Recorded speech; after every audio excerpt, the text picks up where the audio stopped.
The Northern Territory economy will be hit hard in the next few years as baby boomers who travelled north seeking work after Cyclone Tracy retire and choose to head back to the east coast of Australia. That's the prediction from demographer Dean Carson from Charles Darwin University. He's been speaking at a conference in Darwin this week entitled The Ageing North, which examines the challenges and potentials the ageing population poses for the Territory. I spoke with Dean Carson earlier today. Dr. Dean Carson, thanks for joining us. Thank you. Your address to the Gerontology Conference in Darwin this week was entitled The Mad and the Myad, Who's Choosing to Grow Old in the Northern Territory. Not a very complimentary description, perhaps, of those choosing to stay. No, they were two inappropriate titles, but it sounded good.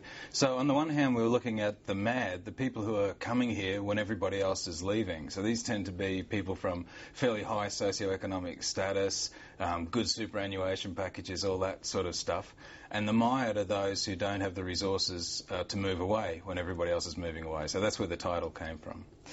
Australia-wide, discussions about the increasing ageing population are continuing. What's the picture in the Northern Territory? Well, it's on one hand, it's the fastest growing demographic we've got. If we talk about, say, over 65, 5% of our population is over 65 now, but it was only 2.5% 10 years ago. But it's still nothing compared to the national rate, which is 13, 14, 15%. So it's growing very quickly, but that's because we've rarely had many old people in the past. And what do you see happening over the next couple of decades? Well, it's very interesting because our population projections try to follow people through, and we make assumptions that people will stay and they'll get older in place. But there's also evidence that a lot of these people now approaching retirement age are leaving the Territory, and they're leaving in massive numbers. And so, in fact, we might not see that proportion grow as fast as we think it should. You talk about a large number of people moving to the Territory just after Cyclone Tracy. You've called them the rebuilders. How will their decisions about how they spend their retirement affect the Northern Territory? Yeah, well, that group is the biggest group in our population now, and they're reaching their mid-50s. And they're starting to move out in great numbers. So every year we're estimating 1,200, 1,500 of those people leave. So at the moment we could see over the next 5 or 6 years anything up to 10,000 of those people leave the population. And why are they leaving? Well, they're leaving often because they came from somewhere else in the first place, so they're going back to where their home and their family is from. They're leaving for the very same reasons they came. They came for the work, so now the work is finished, they're retiring, so they're leaving because that motivation is not there anymore. They're leaving, well, they came because they wanted to experience the climate. They've had enough of the climate now, and so now they're leaving because of their climate. They're leaving to be near their kids and their grandkids, so all those reasons that drove them here are driving them away as well. You say Darwin isn't seen as a place where people want to retire, unlike some of the towns along the east coast of Australia. What does that mean for Darwin as a city in the future? Well, what it means with the mad and the myad situation is that the old population we're going to be left with is probably going to be the people who don't have the wealth or the means to move out. So then it becomes really an issue of cost. These people are health costs, transport costs, housing costs, the things that we talk about.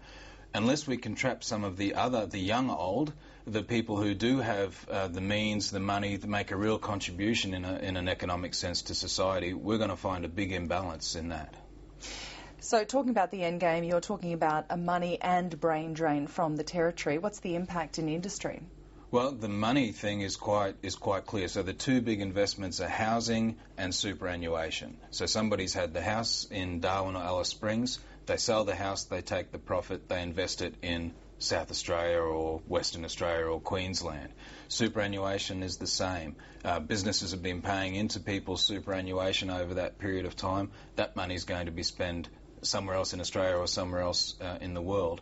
The big issue is we're not then attracting enough people back who can spend the money that they made in Victoria or New South Wales here in the Territory. So we need to look at addressing that problem. You're also talking about people leaving the workforce and being replaced by people much younger, so a gap in knowledge. So typically, ever since that early 1980s, the new arrivals to the Northern Territory workforce are in their mid-20s or their late 20s. So they're the ones replacing these 60-year-old leavers, not 45-year-old people being promoted up the ladder. So there's a huge gap between the experience that's going and the new skills that are arriving. What can the Territory do now to combat this in the future? Yeah, a few things. There's the things that everybody's talking about, so addressing the housing issue is obviously a key one. Get better access to transport, and that's not just transport within the Territory, but being able to get in and out of the Territory to visit the family and so on. But I think there's also a lot of things that business can do in terms of providing opportunities for older workers to stay engaged in the workforce, whether that's part-time work or seasonal work or contract work, just to keep them attached to the Territory and keep them investing in here in that work sense, then they'll stay longer. Thank you so much for joining us. Thank you.